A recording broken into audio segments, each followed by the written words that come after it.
Part of our work in Just North has been to overview the most prominent philosophic and normative traditions of justice theory, or what we more simply refer to as the schools of justice. Liberalism is the dominant mode of justice thinking and practice in Western democracies. The liberal tradition is concerned primarily with individual liberty, autonomy, and rights, along with the fair distribution of goods. Some perspectives within this tradition emphasize how we figure out what is just, either by identifying what promotes the greatest good for society in general, like that of utilitarianism, or to identify what rights would be agreeable to all individuals as being just, such as in deontological approaches. There is no one accepted position within liberal theories in respect to these perspectives, but in general, liberal theories of justice have focused on what John Rawls has called the basic structure of society, or the institutions and goods that make life, liberty, and the pursuit of happiness possible. Historically, not all people within liberal states have been equal recipients or subjects of justice, however. Women and racialized others, for example, have and continue to struggle for representation and recognition within liberal modes of justice. Thus, one substantive critique of the tradition itself questions who it is that is actually able to realize the ideals of liberalism and justice within this tradition. Closely related to liberalism is that of the libertarian tradition.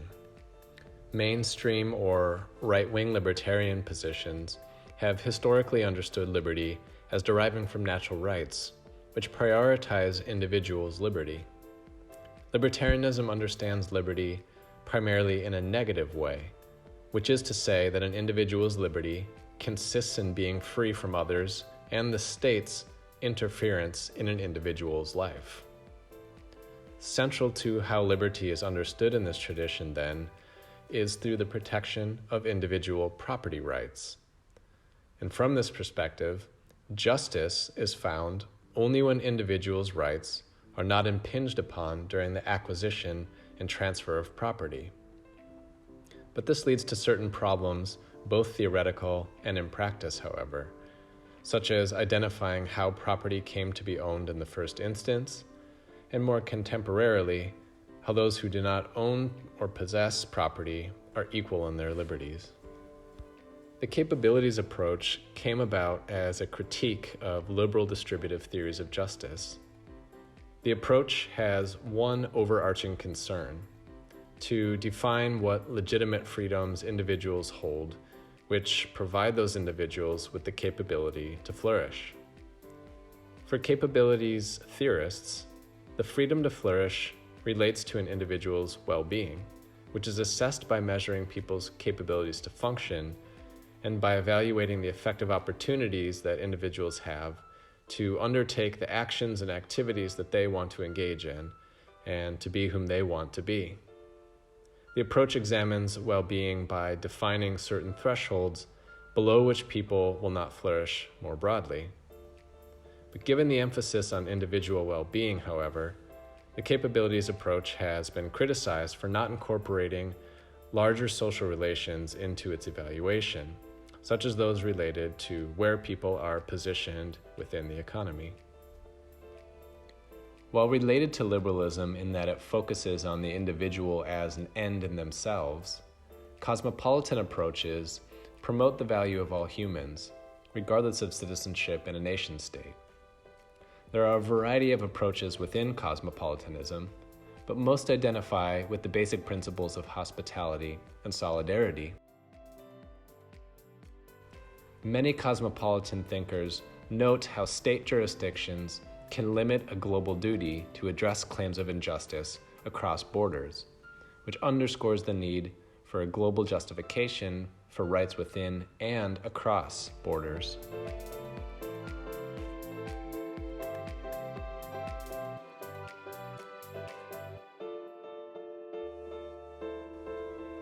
Feminist theories of justice begin by placing women and gender at the center of analysis, but but they also move beyond a mere gender-centric view of justice and injustice to engage in multidimensional analyses that tend to throw into question many of the basic assumptions of justice theory more broadly, whether that be developed within liberal, libertarian, or even more radical approaches to justice. Feminist theories of justice assert many things, but they tend to emphasize individual autonomy, especially for those who have historically been denied it based on gender, and particularly through a relational understanding of the individual. That is, feminist approaches stress social context in which injustices arise. Feminist approaches to justice theorizing stress that eliminating injustice means correcting for structural relationships which create oppression and domination. And so too is correcting for injustice intersectional. Eliminating gender-based domination and oppression, for example, also might mean eliminating economic exploitation, racial domination, or both at the same time. There is no one definitive radical approach to justice. Instead, radical justice embodies a wide range of perspectives. An approach is understood to be radical because of how it shares in critique of the dominant traditions of justice, such as with the main tenets of liberalism. For instance, traditions such as utopian socialism, anarchism, and Marxism are collectively concerned with creating more egalitarian social relations and institutions by de-emphasizing liberal individuality over those which are more socially equitable and democratic. The focus here is on the injustice of exploitation and oppression, especially as it relates to matters of social and economic class. Injustice from these radical perspectives tend to focus on the material conditions of production, not just on the distribution of goods and bads, such as found in liberal theories of justice. Like other perspectives which are critical of mainstream justice theories, post-colonial approaches to justice emphasize the historical and ongoing systems of oppression and domination which occur at multiple scales. Post-colonial critiques are critical of how power is structured through individuals and institutions, as well as with the ways in which knowledge is produced and who is excluded from its collective production. The priority of justice from this perspective is thus concerned with promoting recognition by identifying the ways in which oppressed and marginalized others can and cannot be seen, heard, or understood in justice discourses, as well as in social and cultural practices. Post-colonial approaches call for the rectification or correction of past harms as key to any theory or application of justice.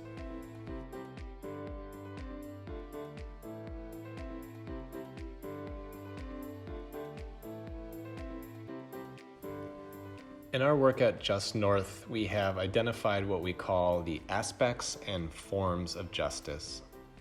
These are simply analytical categories useful for making sense of the different philosophic and normative traditions of justice.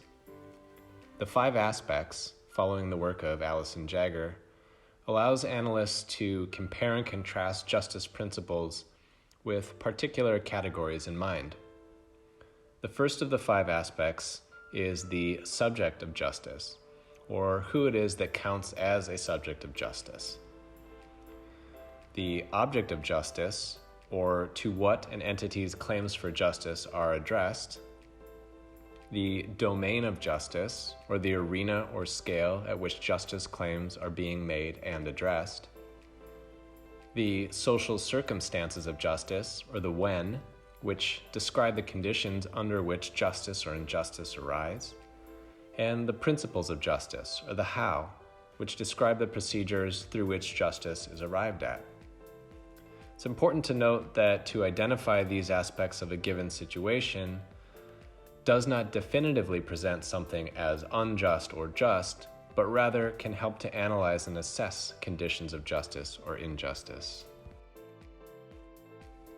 The second way that we find useful for categorizing the concept of justice is through what we call the 4 forms of justice. While not the only concepts related to justice, these 4 forms represent the most prominent categories of justice talked about within justice scholarship. For example, substantive justice pays attention to the essence or meaning of justice, whether that be how justice is applied in law or understood more of as an ideal, such as in fairness or equity. Procedural justice emphasizes the manner through which justice is arrived at, whether that be as determined through the courts or identified as a result of democratic discourse concerning what is just or unjust. Distributive justice focuses on how just the outcome of a procedure is, whether that is concerned with the allocation of economic goods, political offices and opportunities, or perhaps environmental burdens. And retributive justice is concerned with the punishment of wrongful acts, but debates here can focus on who is deserving of what and why, not only in terms of punishment, but also as a means of acknowledging when and where economic or cultural retribution is due in a certain set of historical and contemporary conditions.